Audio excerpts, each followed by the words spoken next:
بەنسبەت کۆرۆنا کاریگەریی تاواتی لەسەر بازار داناوە خەڵک بێ ئیشە بە بۆ نێم کۆرۆنا خەڵک نایەتە دەرەوە بە کەمیەنە دەرەوە هاتنە دەرەوەیان بە کەمیە بێ پارەیە بێ هەموو شتێکە بێ کۆرۆنەکەش لەو لاوە بۆستێ نەخۆشیی زۆرە بڵاو بۆتەوە و خەڵقێکی زۆر لە ماڵەوە دانیشتۆ بێ ئیش و بێکار و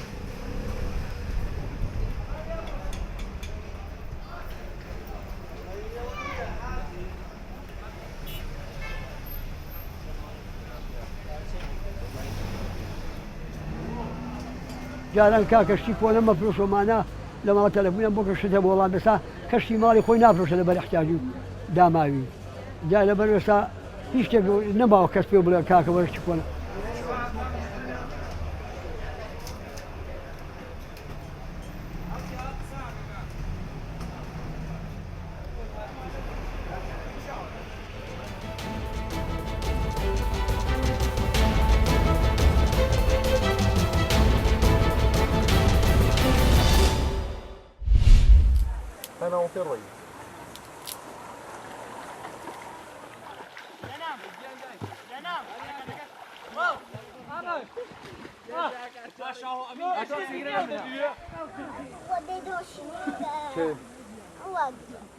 هاوی گردەڵان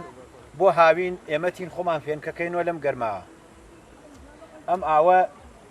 لە سەدەکەوە تێت هێشتا لە کێفەکان چل چەشمەوە سەرچاوەگرە ژوور سەدەکەیشو ئاوێت تەمیس و ڕێک و پێکە تین بۆ ئەگرا بۆ مەلە و تەنەوە ئەیکیاتی یا ئیسراحەتەکەین و ماڵم ناڵەتێن لە مەنزڵانە ئەم سێبەرانە خۆشندایەنەنین و چایەک دەمەکەین و ئیسراحەتێکەکەین ئیسە گەرەکمانە کەمێ مەلەکەین ئەگەر ئیجازە بن کەمێ خۆمان فێن کۆکەینەوە هەواکە فرە گەرمە وەرەوەکانی بر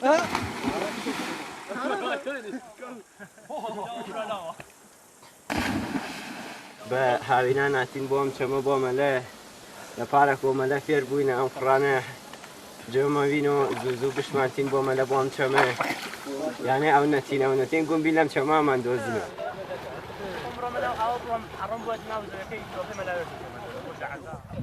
لا لا ڕۆ دەی بەسکەکی سەڵە دەی پادانە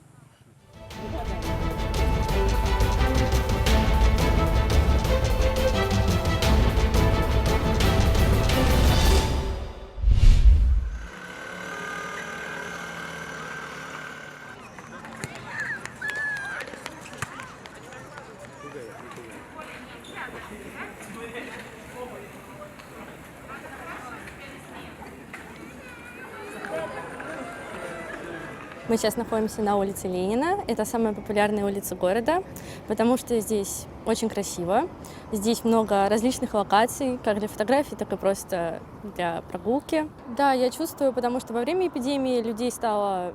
очень меньше, в разы. Сейчас все возобновилось, и людей, ну, как и прежде, много.